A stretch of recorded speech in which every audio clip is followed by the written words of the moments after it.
प्यारे दोस्तों, नमस्ते।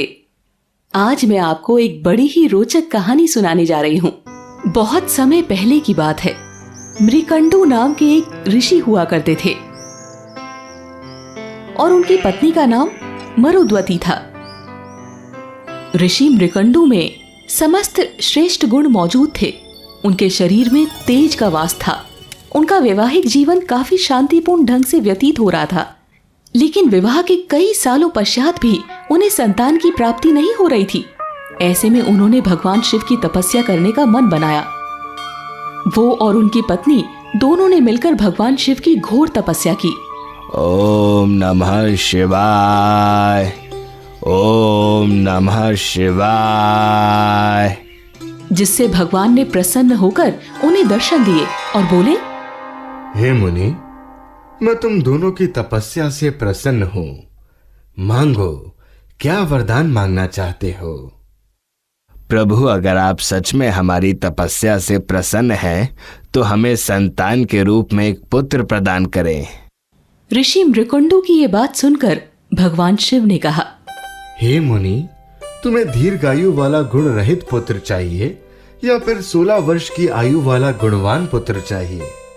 भगवान, मुझे ऐसा पुत्र प्रदान करें जो गुणों के खान से भरा हो, उसके पास हर तरह का ज्ञान हो, फिर चाहे उसकी आयु कम ही क्यों ना हो। तथास्तु। भगवान शिव उन्हें वरदान देकर अंतर्ध्यान हो गए। कुछ समय पश्चात ऋषि मृकंडू को पुत्र की प्राप्ति हुई, जिसे पाकर वो दोनों ही पति पत्नी काफी खुश थे। उन्होंने अपने पुत्र का नाम मार्कंडेय रखा, जो आगे चलकर मार्कंडेय ऋषि के नाम से विख्यात हुए। मार्कंडेय को उनके पिता ने हर प्रकार की शिक्षा दी। वो एक बहुत ही आज्ञाकारी पुत्र थे। वो भगवान शिव के अनन्य भक्त थे। अपने अच्छे स्वभाव की वजह से वो हर किसी के दुलारे थे। उनका बाल्यावस्था बहुत अच्छा था। वो हर किसी से प्रेम करते थे। देखते देखते वो बड़े हो गए और उनका 16वां वर्ष करीब आ गया।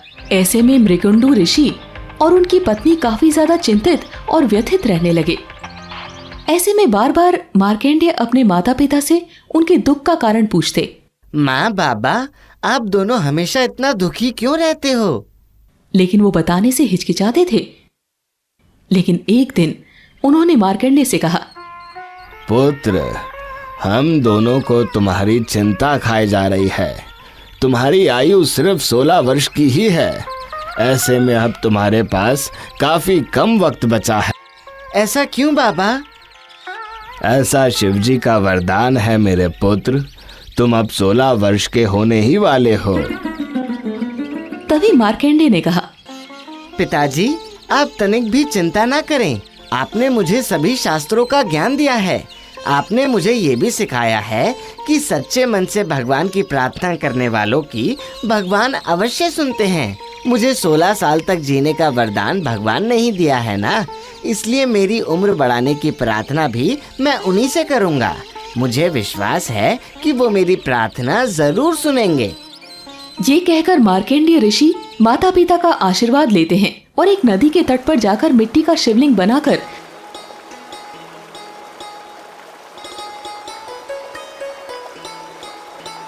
भगवान शिव की तपस्या में लीन हो जाते हैं। कुछ महीनों के पश्चात ऋषि मार्कंडेय की मृत्यु का समय आ जाता है। तब यमराज अपने दूतों को मार्कंडेय ऋषि के प्राण हरने के लिए भेजते हैं। जाओ, मृगदंडू के मौत का समय नजदीक है, उसके प्राण लेकर आ जाओ। जब वो यमदूत मार्कंडेय के पास पहुंचते हैं तो वो देखते हैं कि मार्कंडेय के चारों ओर एक अद्भुत सा प्रकाश फैल रहा है। ये कैसा प्रकाश है भला? दोनों यमदूत एक एक करके उस प्रकाश को छूने का प्रयास करते हैं, लेकिन उस प्रकाश को छूते ही वो नीचे गिर जाते हैं। एक यमदूत ने कहा, अरे ये क्या? इसे तो हम छू भी नहीं पा रहे हैं। लेकिन अगर हम खाली हाथ वापस लौटे तो महाराज यमराज हमसे काफी क्रोधित हो जाएंगे। दूसरे यमदूत ने कहा, उसे देखकर तो एक साधारण बालक की तरह ही प्रतीत हो रहा है, लेकिन लगता है कि भगवान शिव का वो शिवलिंग इस बालक की रक्षा कर रहा है। चलो हमें यमराज को जाकर बताना चाहिए। दोनों यमदूत वापस यमलोक लौट जाते हैं और यमराज से सारी बात बताते हैं। यमदूत यमराज से कहते हैं, हमें क्षमा करें प्रभु, हम उस बालक के प्राण नहीं हर पाए। महाराज, हम तो उसे छू भी नहीं सकते क्योंकि एक अद्भुत शक्ति उसकी रक्षा कर रही है। बेवकूफ, एक साधारण बालक के प्राण नहीं हर पाया। ठीक है, अगर ऐसा है तो मैं स्वयं उस बालक के प्राण हरने जाऊंगा। तुम दोनों मेरी नजरों से दूर हो जाओ। ऐसा कहने के पश्चात यमराज तुरंत उस बालक के पास पहुंचते हैं। जब वो मार्कंडेय को देखते हैं तो उन्हें इस बात का एहसास हो जाता है कि ये बालक बहुत ही नेक और उदार दिल का है। यमराज मार्कंडेय से कहते हैं, मार्कंडेय, आज तुम्हारे जीवन की लीला समाप्त हो रही है। नहीं, मैं आपके साथ नहीं आने वाला हूँ।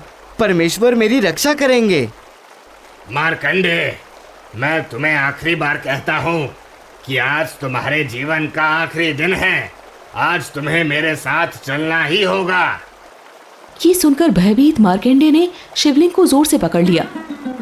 ऐसे में जब यमराज को कुछ समझ नहीं आया तो उन्होंने अपने यमपाश को मार्कंडेय के गले पर लगा दिया, लेकिन उनका वो यमपाश मार्कंडेय के साथ साथ शिवलिंग को भी पकड़ लिया। यमराज पूरी ताकत लगाकर उसे खींचने लगे, लेकिन वो टस से मस नहीं हो रहा था। हे परमेश्वर, मेरी रक्षा करो, मेरी रक्षा करो। इस तरह जब मार्कंडेय ने भगवान शिव को पुकारा तो शिवलिंग को चीरते हुए क्रोध से लाल लगभग शिव प्रकट हो गए। वो काफी ज्यादा क्रोधित थे। भगवान शिव ने कहा, यमराज, तुम्हारी हिम्मत कैसे हुई मेरे भक्त पर अपनी दृष्टि डालने की? हे भगवान, मार्कंडेय का अंतिम समय आ गया है, इसलिए मैं उसके प्राण हरने आया था। ये मार्कंडेय अब से हमेशा जीवित रहेगा। ऐसा कहते हुए शिवजी अत्यधिक क्रोधित थे। ऐसे में उन्होंने अपना त्रिशूल उठाया। भगवान का ये रूप देखकर यमराज काफी भयभीत हो गए। हे भोलेनाथ, मुझे क्षमा कर दो, मुझे क्षमा कर दो भगवान, मुझे क्षमा कर दो। मुझसे बहुत बड़ा अपराध हो गया, मेरी गलती को क्षमा कर दो भगवान। लेकिन भगवान शिव ने यमराज की एक न सुनी और क्रोध में उन्होंने अपने त्रिशूल से यमराज को मार दिया कि तभी देवराज इंद्र और उनके साथ अन्य देवतागण भी प्रकट हुए और उन्होंने भगवान शिव से कहा, हे देवों के देव महादेव, अगर प्राणियों की मृत्यु नहीं होगी तो सारी सृष्टि का संतुलन बिगड़ जाएगा। इसलिए प्रभु, कृपा करके यमराज को जीवन दान दीजिए। सत्य कहा आपने इंद्रदेव, यमराज के होने से ही सारी सृष्टि का संतुलन बना रहेगा, परंतु ये मार्कंडेय सदा जीवित रहेगा, इसकी मृत्यु कभी नहीं होगी। ऐसा कहकर भगवान शिव ने यमराज के प्राण लौटा दिए। तब यमराज ने भगवान शिव से कहा, हे भोलेनाथ, मैं धन्य हूँ, मुझे क्षमा करें भगवान। इसके बाद सभी देवता और यमराज अपने अपने लोक चले गए। तब मार्कंडेय भगवान शिव के चरणों में उन्हें प्रणाम करते हैं और कहते हैं, हे भगवान, आपने मुझे अपने दर्शन दिए, इससे बढ़कर मेरे लिए और कुछ भी नहीं है। पुत्र, तुम अपने माता पिता के पास लौट जाओ और उनसे कहो कि उनके बाद तुम चिरंजीवी रहोगे। मेरा आशीर्वाद तुम्हारे साथ हमेशा रहेगा। ये कहकर भगवान शिव वहां से अंतर्ध्यान हो गए। दोस्तों, इस कहानी से हमें यही सीख मिलती है कि भक्ति में जितनी शक्ति है वो किसी अन्य चीज में नहीं। इसीलिए सच्ची श्रद्धा से भगवान की भक्ति करनी चाहिए।